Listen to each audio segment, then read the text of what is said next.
Blog Talk Radio. Welcome to the Girl George and the Dragons radio show. This is Girl George, and happy Father's Day, everybody out there. And today for you all, we have one of the fathers of the San Francisco posters and the San Francisco sound, and he'll tell us all about the music and where it began and where it's gone. Let's hear it for Professor Poster. Hi, how are you? Greetings to my friends, my followers, my poster pals, and all of you that love the art of the times. I'm speaking to you directly from Posterville. And where is Central, Posterville? Right, where is Posterville? Posterville is a space in my mind, and the archives are located right here in the Bay Area. And this is where I have been working on my art, my posters, my writings for the last nearly 50 years. And it's a wonderful thing. It's my passion. It's my life. All the visuals and from yesteryear, and if I can bring those back to people, it's like a time machine for so many. It's wonderful. Yeah, it was a great time here in the 60s in San Francisco, Berkeley. It was great. Yeah, well, there's still great times here, but the times of the past are marked with so much great artwork from the Avalon Ballroom, from the Fillmore, Winterland, California Hall, the Arc. There are so many different venues that posters came out of, not just in San Francisco, but, all over. It started pretty much, actually, it started up in Virginia City, Nevada in 1965 with the appearance of the Charlatans at the Red Dog Saloon. And two of the members of the band decided to put out a flyer, a poster, a small poster for that gig. Michael Ferguson, who was the piano player at the time, and George Hunter, they put together a cool poster which became known as the Seed. It was from that poster that graphics and music sort of merged together and became one, and the psychedelic poster was born. George Hunter was a friend of mine back in the 60s. And Mike Wilhelm, the guitar player of that group, played with me for years. Yeah, I love He's still around. He's a character. I got to say, he really is a character. He's a great guy. Lives up in Sonoma. Has a cabinet shop. Yeah, he's great. I love George. Yeah, we all love George. George is always a pleasure to be around. He's always he's to laugh a minute when you're around George. But George is the one. And Dan Hicks is back on the road again. Dan Hicks is back on the road again, I see. Yeah, Dan was also with the Charlotte. He's like what? He's like 72 now. Yes, he is. I saw him just the other night at the KSAN reunion gig over at Yoshi's. He was one of the special guests. He was a special guest appearance there by Dan. It was great. It was fan-freaking-tastic, man. Big Brother played. Country Joe with a laugh a minute. He ought to be a stand-up comic, my God. The Imperial Messenger Service, which was David Freiberg from Quicksilver Messenger Service, has a 9-piece band there. And they played, they stole the show. They really did with so many of the great songs from Quicksilver Messenger Service. And it was a full house, fantastic poster for the gig. Incidentally, anybody that is out there that's listening that would like to catch a glimpse of some of these posters that I speak of, you can go over to Facebook if you take part in that sort of thing, and go to Professor Poster's page, and I post one or more posters every single day from posters from the past of something that took place on the same day, but years prior. And Norman Davis, the disc jockey on KSN, is an old friend of mine. He was on my TV show years ago, too. I've got videos. But that's really funny. girl, because I used to be Norman Davis's intern at KSAN. Really? I love Norman. He's so cool. I just saw him the other day. We had a meal together, and he just moved from Arizona back up to Idaho, into Boise, Idaho. He's now living in the house that he grew up in. Oh, and cool. yeah, it is cool. And his daughter lives over in Richmond, Susie, who's played with so many different bands, including the Rolling Stones, and she is really a phenomenal keyboard player. And anyway, it was great to see Norman, and it was great to hear all the incredible music that was over at Yoshi's the other night. I saw Dusty Street, Bonnie Simmons, Tony Kilburn. There was Terry McGovern. There was all the old DJs from KSAN were there. It was very, very cool. Scoop Nisker was there. Did a little presentation on stage. They had they tried to raise money for the Hall of Fame, the Radio Hall of Fame, and I'm sure they did. They had a sold-out show. It was really good. Cool. It was really cool. So what do you have to do with that Rock and Roll College of Knowledge or something like that? What do you have to do with that? College of Rock and Roll Knowledge. Again, it's on Facebook, and I was contacted by the College of Rock and Roll Knowledge, and they asked if I would be their resident professor. And so, being as we fall in the same category of rock and roll, you know, that particular page covers far more than just artwork. They cover bands and their music. It's a real potpourri of interesting things that are there. They have tens of thousands of followers, and there's always something good. There's several articles that are of interest that are posted every single day. And it's I a lot love of fun that site. too. I always share all their posts. You know, when people I know are on there, I always share it onto my page. And your site too. You got some great posts up on your site itself. I try to keep, you know, as current as I can. Again, the posters that I put up are from the same day as you're reading it, but from years prior.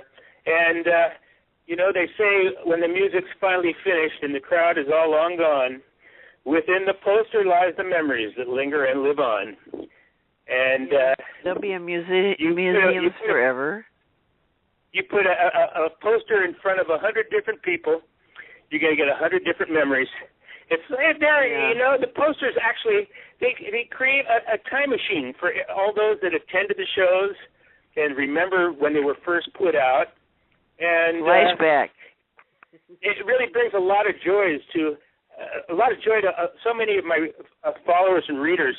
The most often comment I usually receive is, thank you for bringing back some of my pleasurable past through these images. And I must say, it gives me a lot of joy to be able to do that. It really is. I've been doing it. I always thought of the hippie thing as being just when everybody in the world tried to pretend to be artists and musicians and poets and gypsies, like they had always been. Musicians and artists have always been that way, but the whole world tried to be them. Well, I was born and raised in San Francisco. And so it was always the natural thing for me. My older brother, who was 8 years older than I was sort of, he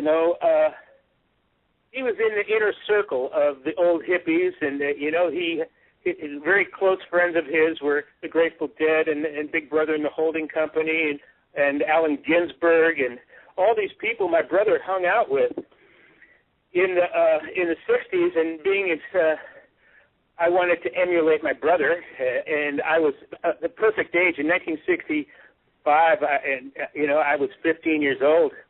And 16 in 1966, when it all started to really come together. And I pretty much was like a puppy dog. I followed my brother everywhere. And in doing so, I got to meet all these people as I was like I was the kid, you know? And so I followed my brother everywhere and met all these people and partied with these folks at my brother's house who lived right in the Haight, and drank with Janis Joplin and got high with all those with the dead and Big Brother, and had a great formal education from the people that knew how. Yeah, I'm a little older than you. I'm 69, so I was like about 21 when it all came down. I was already working in North Beach and already playing guitar up at the coffee gallery in North Beach when it all started happening. But it was beautiful. People were friendly. It was wonderful. And you could walk around and talk to strangers. And well, you knew who freaks were. The freaks were anyone you could talk to. They had long hair. You knew who they were because they looked different. I mean, there were straight people, and there was freaks. And the freaks, you all knew each other.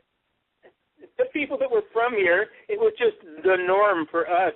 It's just when all the people from the outside world started infiltrating and coming into San Francisco, for the Summer of Love, and there was, like most of us know, that there was an influx of, tens of thousands of people and kids from all over the country, and what originally started as a good thing eventually ended up being pretty crazy, and again, like they had the death of the hippie in 1967. But, things went on and on. The music never stopped. No, it kept going. The art kept going, and the music kept going. It's just there was a lot of people that just came for the sex, drugs, and rock and roll and had no idea of the whole philosophy and the whole, artistic movement that was happening. They were just pretending to be what they'd seen in the papers or read on the news. Yeah, it was the street scene that took over. And the street scene was not all that hip.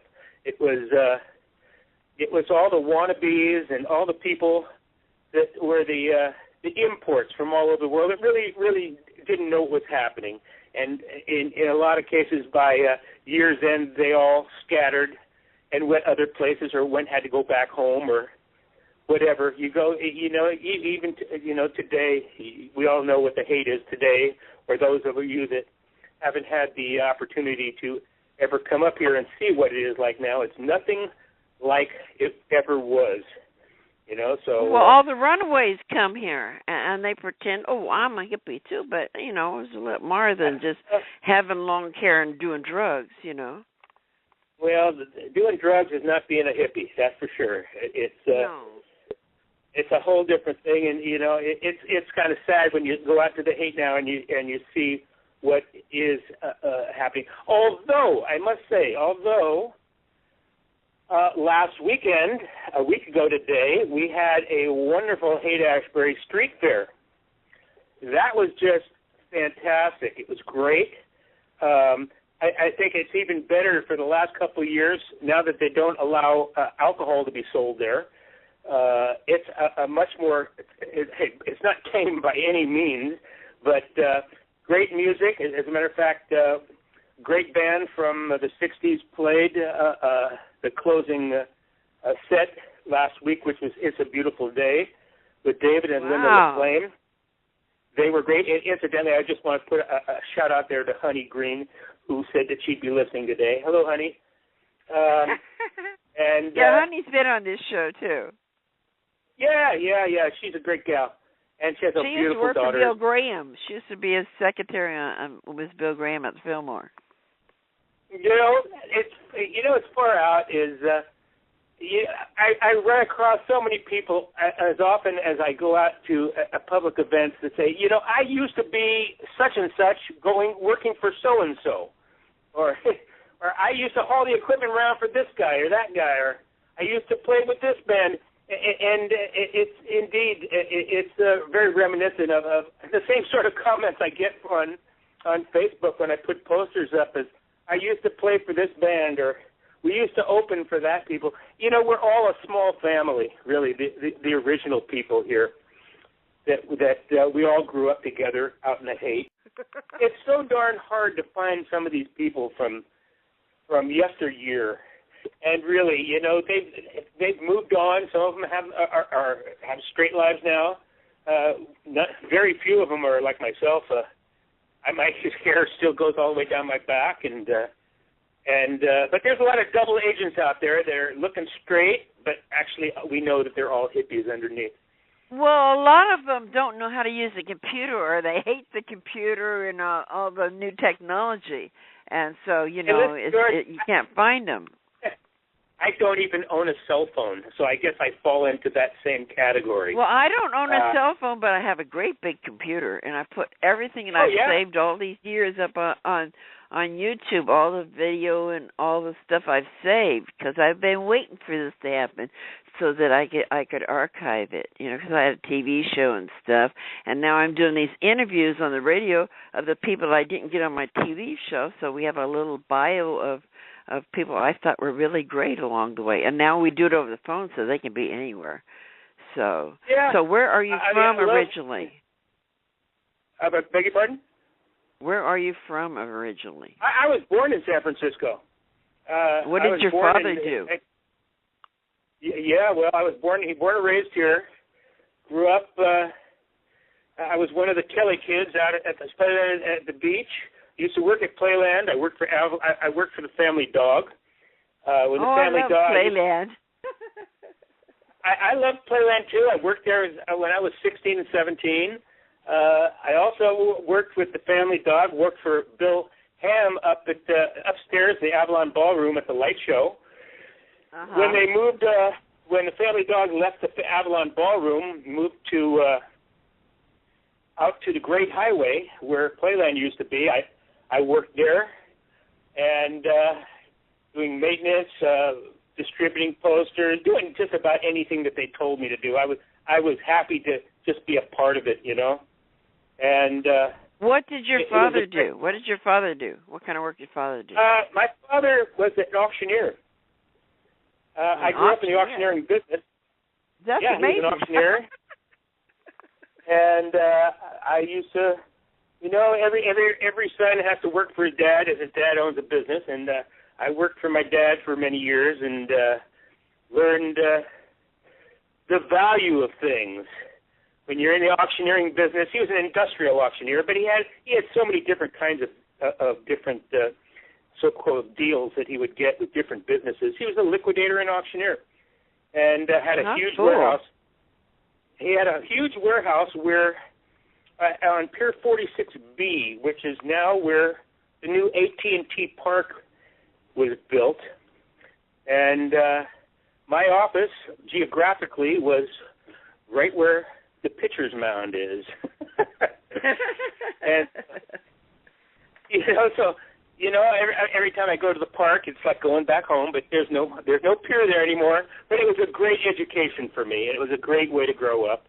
And I have to say it's Father's Day today, so thanks, Dad, wherever you are out in the great beyond, for the education that you gave me. It certainly wasn't in posters, though. That was all self-taught. And get into posters. Do you draw any or anything like that? Do you remember the movie Oliver with the Artful Dodger?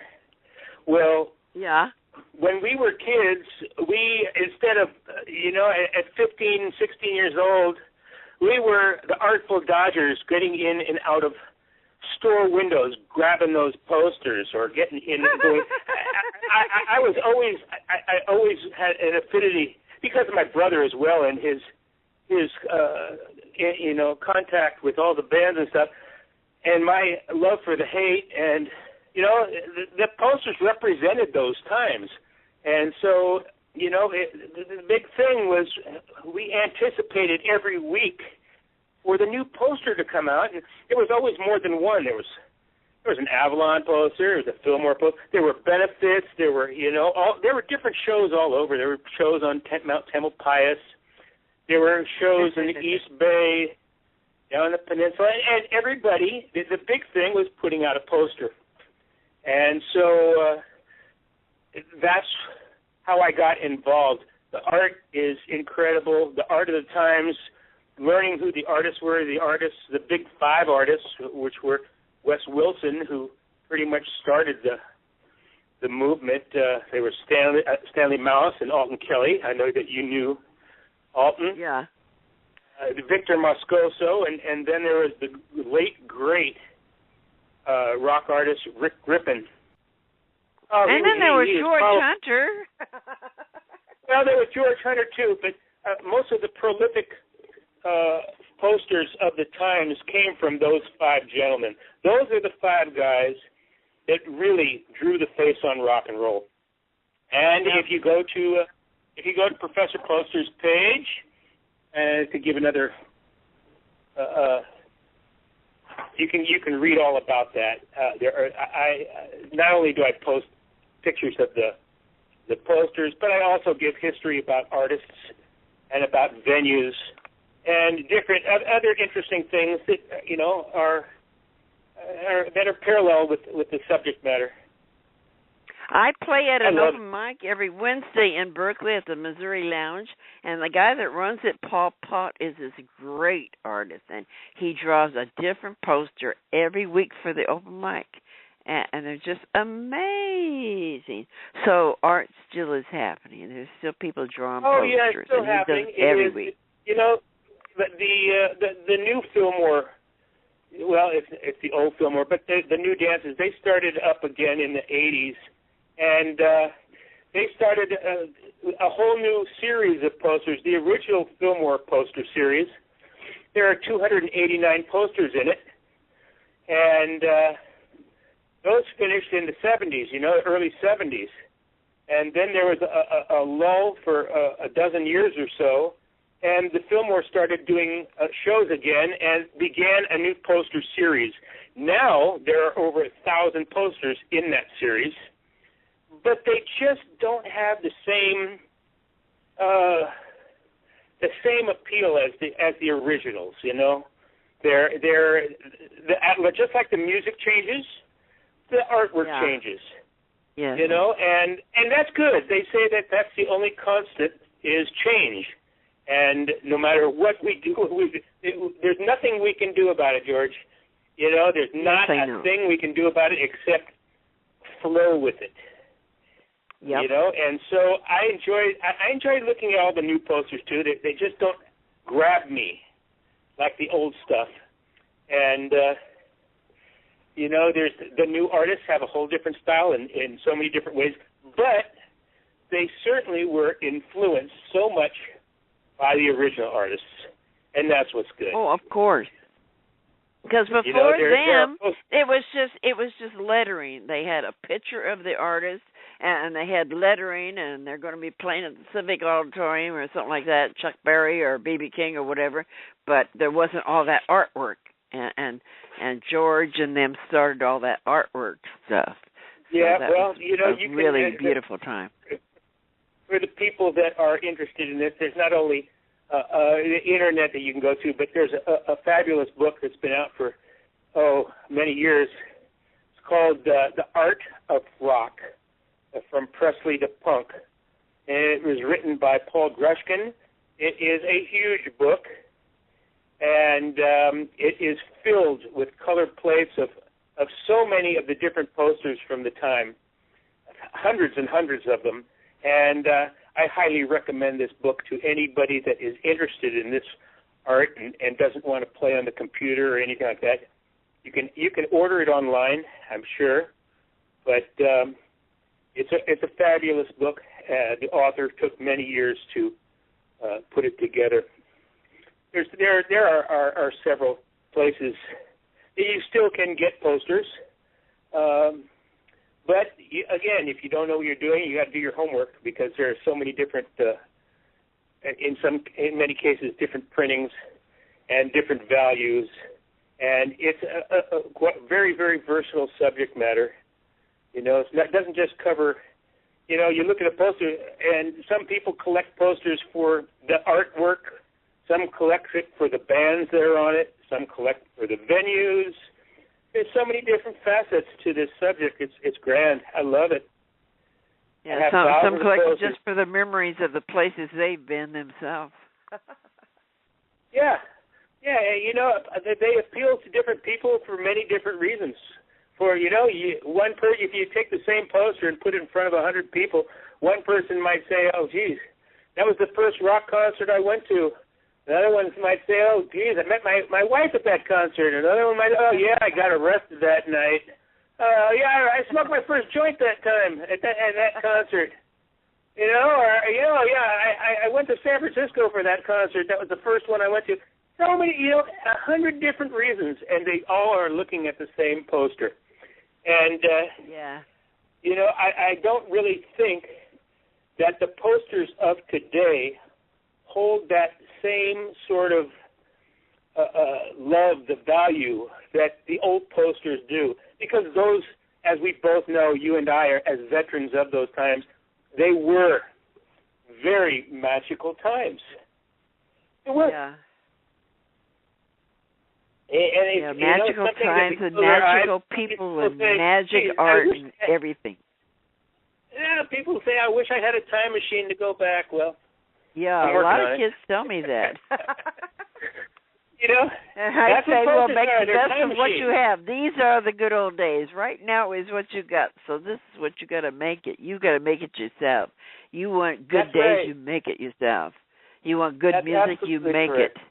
You want a scene, you make it. You don't go saying, oh, I wish I was somewhere else. You got this. This is what you got, so deal with it.